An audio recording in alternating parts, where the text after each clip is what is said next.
Alright, we're going to make a batch of Winexpert World Vineyard Pinot Grigio. I got a picture of the kit there, Pinot Grigio. And I'll open the kit in a minute. Roger's starting with the water. So we already know, since we've made so many of these kits, that the first step is to heat up some water. And we're going to put some bentonite in that. So, open the top of the box. Comes with some instructions that are very good, and what's inside the box is a bag of grape juice concentrate, which has this cap on it. We'll take that cap off. So in the packet there was inside were instructions, and this is bentonite, which we'll add straight up first. Then we'll add the yeast to it, and later in the process we'll add potassium sorbate, potassium metabisulfite, and then a clarifier. In this case it's isinglass, whatever we call it. Okay, go. So, everything gets sanitized. We use these Camden tablets. 1 tablet per gallon. So we keep a gallon of sanitizer. So while we're waiting for our water to boil up there, we're getting the primary fermenter ready, which is just this big plastic bucket. Anyhow, so we swish some of that stuff in there, and now we know that the inside of this thing is free of bacteria and ready for us to make the grape juice concentrate, mix, and add water. And what do we like to add for water to our mix? We buy bottled water, spring water usually. Yeah. So we'll add that to our concentrate to get us up to 6 gallons. So anyhow, hanging around waiting for the water to boil. In the meantime, the instructions are out, and these are dummy proof. So it basically takes you through step 1, primary fermentation. In about a week we're at a secondary fermentation, and so on down the line. They make these simple enough so that any dummy can do it. Seriously. Sterilize everything. Everything. Wiping down the spoon before we mix stuff up. This is the big spoon. Let's see the big spoon. Wow, that is a big spoon. Anyhow, we'll mix that up here in a minute, but in the meantime we're waiting for the water. In the action. What happened? Pour the boiling water into the bin. Pour the boiling water per the instructions. It's about a cup or so. Now we're adding this clay crap. It's called bentonite. And you need to stir it. Don't just dump it in, because it clumps up easily. Somebody dumps it in. It's not good. Anyhow, it makes a really gray, kind of cloudy mixture, but in the end this helps the wine clarify. That plus the stuff you add at the end. So this is the good place to start. Mix it up real good, Mix it real good. Put this cap. Are you taking a video? Yeah, now we're going. Yeah. They really put this cap on hard, so. Well, they don't want it to fall off. Yeah. In shipping. So Roger uses his knife. He scares the crap out of me when he does it, but anyhow. So we got the cap off. Then we insert it into the slot in the box, which helps you pour it without having it come totally apart on you. So now, I gotta do my part, my pouring part. And now the pouring. Here's the pour. Stand back, because it's going to shoot on you. Oh, Pinot Grigio. Smells good. It does smell good. Mix it up as you go.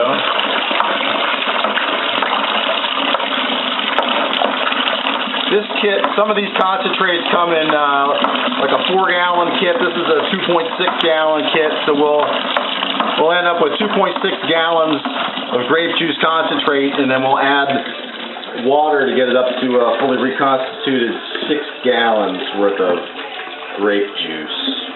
You see here? And since you need so much extra juice anyways, we pour juice into the bag, rinse that out, get all the good stuff that's at the bottom of the bag. Oh yeah.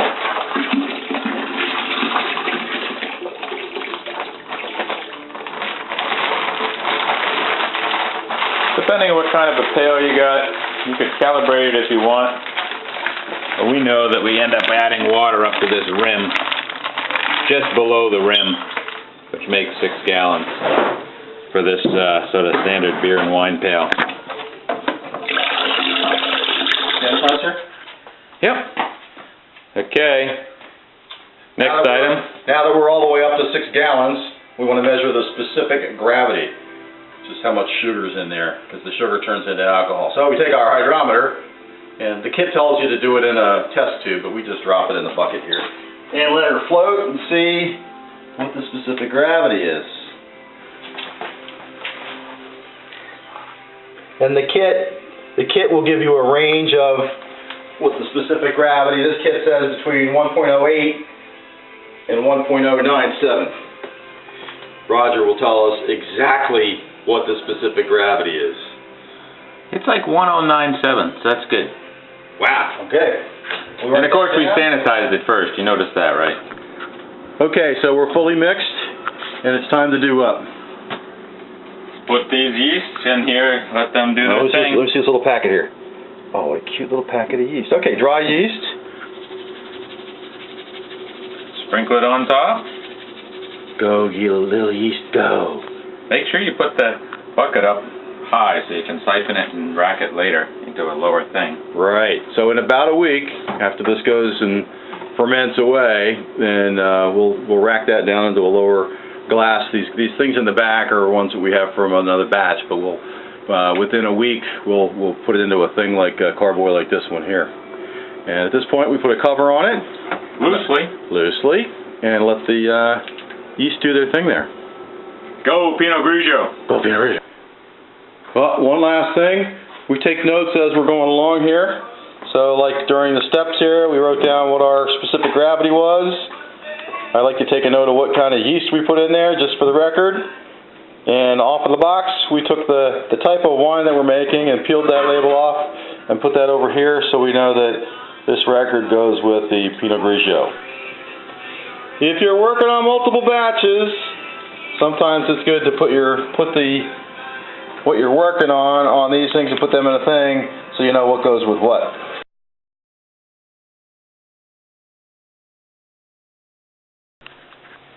So it's been a week, we're back again. We're going to check the specific gravity, make sure it's within tolerance, and if it is, then we're going to rack it from the primary to the secondary. So it looks good, smells good. We're going to drop the hydrometer in and see where we're at. Holy moly, look at that. So the further it sinks, the more it's converted sugar to alcohol, and that is way down in there. Pretty much 1.00. So yeah. It's almost done fermenting, so that's a good time to go rack it. And you can see there's a little bit of action still going on with the bubbles on the top there. Yeah, smells good. Here we are. Hey, it's been a week since we started this Pinot Grigio. We're going to rack it from here into the carboy. First thing we do is sanitize. Get a little less sanitizer in our racking cane. Racking cane, it's very nice. Auto siphon racking cane. Let's see that action again there. Oh, we'll see it when we. Oh, yes, you will. Rack. All right. Swish it around. Roll this around. Are we good? Are we going? Okay, since Roger did the easy part, the preparation, I get to do the hard part. Sneaking this down in there, and with the auto siphon pump, put it in, give a couple 1, 2, 3 pumps or so, and boom, the siphon goes, and we're good to go. Racking it from the primary to the secondary. And these white wines really look pretty gross. Like monkey snot. Yeah. This one's starting to clear up though. What do we got here? Sauvignon Blanc from grape juice. That's looking pretty good. Starting to clear. Yeah.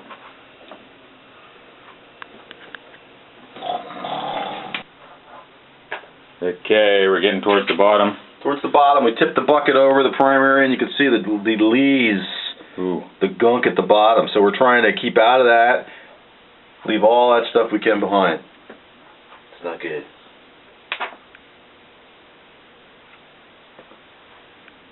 Still looks like monkey snot. Especially the stuff you leave behind. It's gross. Ew. It's dead yeast. Okay. Oh, look, did you see it just went? Ooh, oh, it just went. Oh, we don't need all the gunk there. We don't want that stuff in our wine. The cleanup.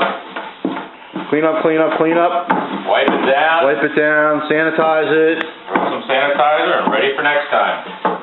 All right, and now we're off to Longwood Gardens for the Wine and Jazz Festival. Yeah, let's go.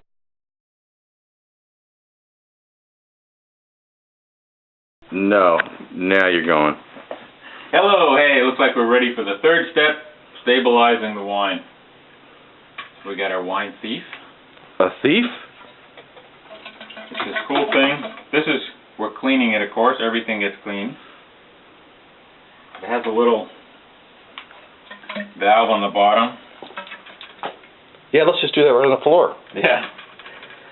So we should be able to steal some wine. You put this in. Take some of the wine. We're going to measure the specific gravity, make sure it's ready to be stabilized. We have our hydrometer. Sanitize. Drop it in the wine thief. Sanitize.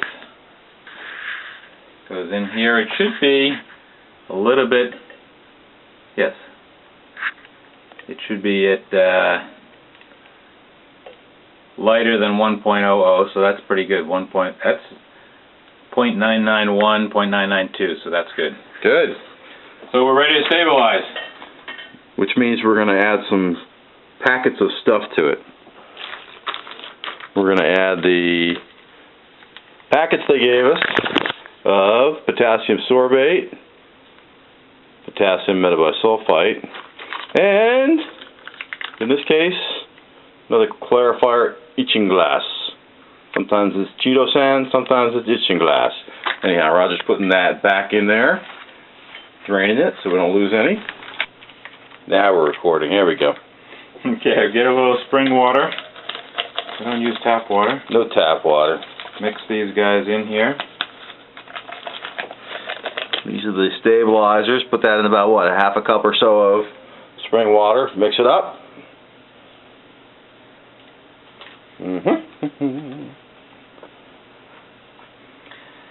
And we're going to put that in. Then we're going to have to stir this around. We got sort of the old school and the new school. Stir it by hand.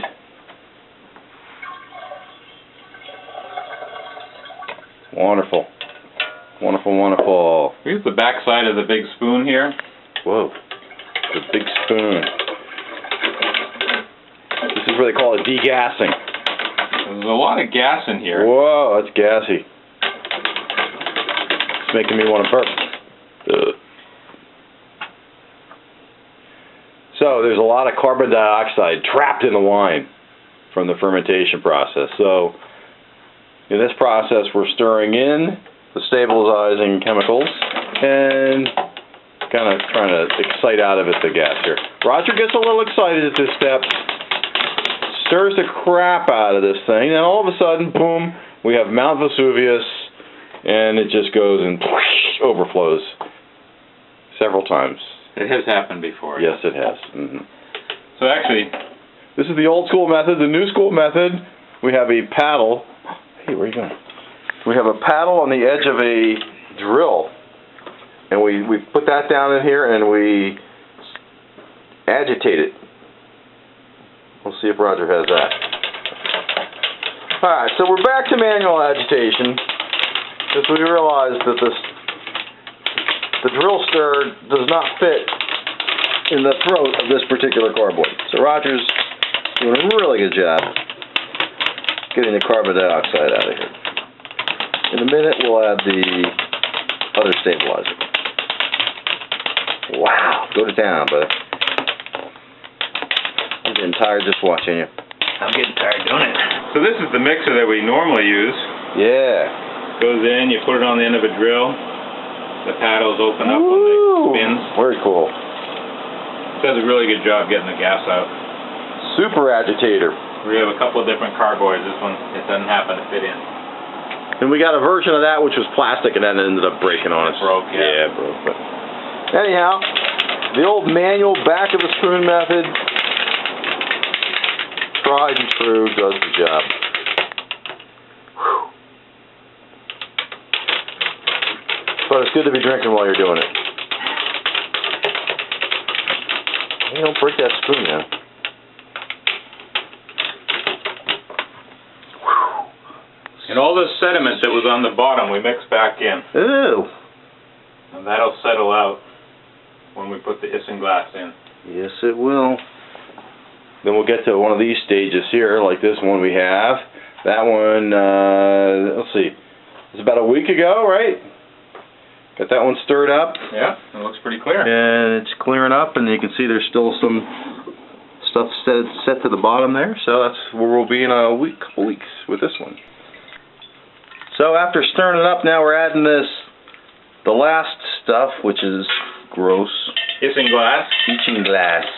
That's supposed to combine with all the bentonite and all the other stuff. So all the solids in there. Stir it up a little more, and then we'll top it off. Now sometimes we've topped this off with water. That was in the very beginning. In the beginning, so that's okay.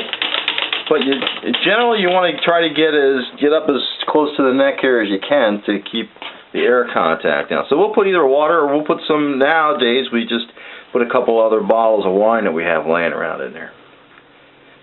Usually the end of the bottling batch we put in there. Of a previous batch. Of a previous batch. We call them mudders because they're the end. They're kind of muddy, but clearly after we leave them laying around, they clear up a lot. So we'll stir it up, we'll top it off, and call it a day. Okay, so after we've stirred it now, we put it back up on the top of our table, and we're topping it off. You can see how just gross it looks, muddy and whatever. So we're taking one of our mudder bottles. Actually, this is one of our good bottles. And filling up the top. Leave it a couple weeks, and it'll become clear, hopefully. The one in the back here. So, a couple bottles of wine we put in there. Topped it off with a little bit of the spring water. And we'll stick the airlock on. It's back over here. Stick the airlock back on and come back in a week or so. Right? Mucho bene. Molto bene. Molto bene. That's like Spanish Italian. Spanish Italian. Spanish Italian. Alright, that's all for now.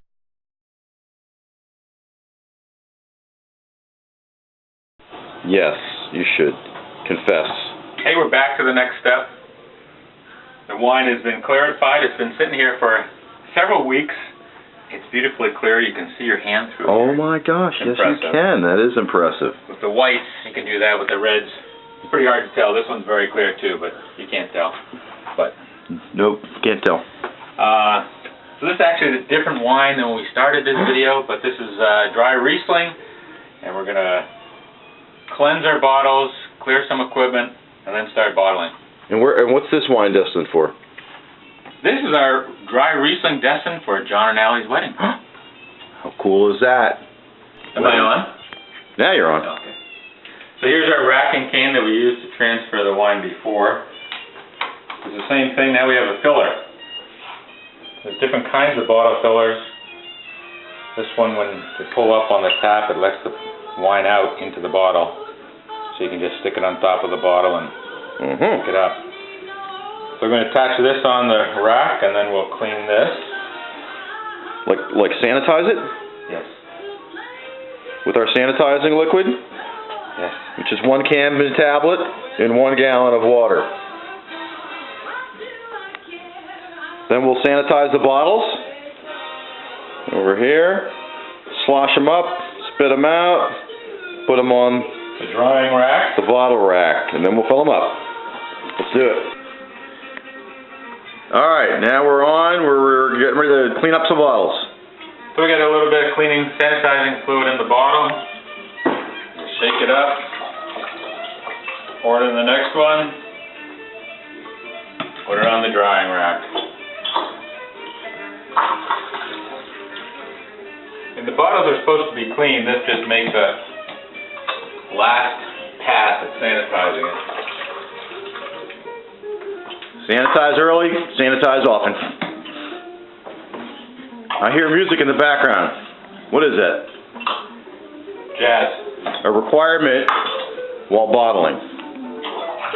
Ella Fitzgerald, I think. It all sounds good. Anyhow, okay, back to washing. All right, good. We got the picture. We'll catch it later. Other equipment laid out here. We're getting ready for. We got the bucket that we put our corks in, so we'll sanitize them also. And after we're done with that, we'll lay them out on this tray, and then we'll put them in the corker. So this so happens to be a bag of 100 corks that we got. Number 9 by 1 3/4 inches. The number 9s are a little tight in the bottle. They're pretty good. The number 8s work well too. Okay. Keep going. Where's my helper? I'll be right. Okay, we cleaned the bottles. We leave them in the case upside down just for a few minutes and then Drain a little bit extra. get all that drain out and Flip them and fill them. back over.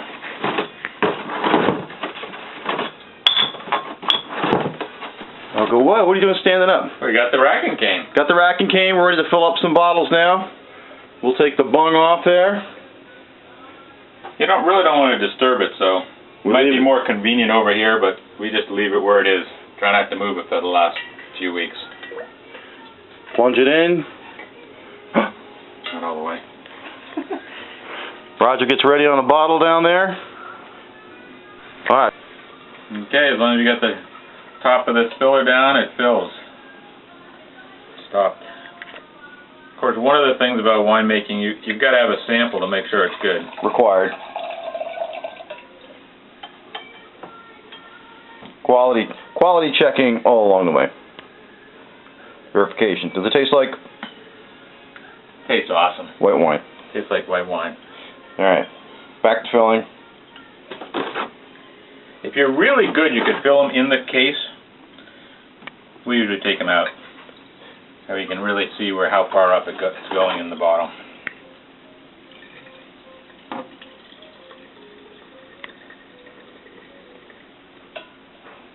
Before this, we were using a filler called a pencil filler. It's more typically used for beer, but you put the pencil down in the bottle and it fills it up, and then you pull the pencil out. So we'll let Roger do his thing here. He's sitting down on the job again. So while Roger's doing that job, I'm up here holding the racking cane in the carboy. Trying to want to make sure that the tip of this doesn't get down in the gunk on the bottom here. So that's my job, is to slowly push this thing down and make sure we're not stirring up stuff and getting junk on the bottom. It is the toughest job going. Yes.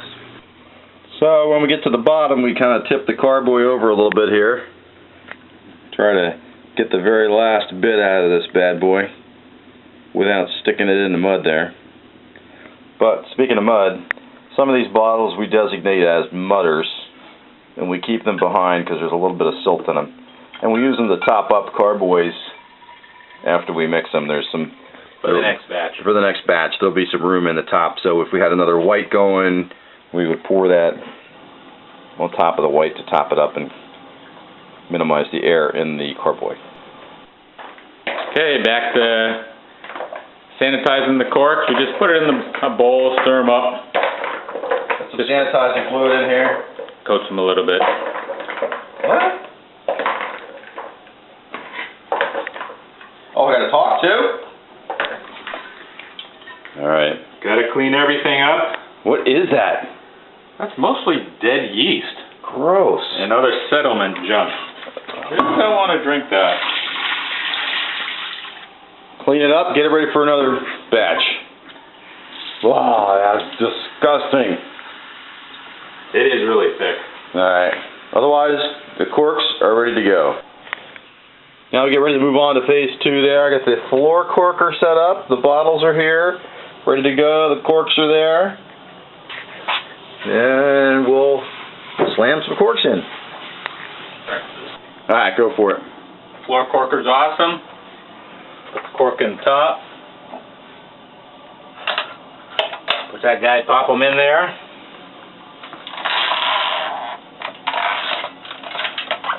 This compresses the cork. Pushes it down. There you go. How impressive is that? Alright, now we gotta do all these bottles. See,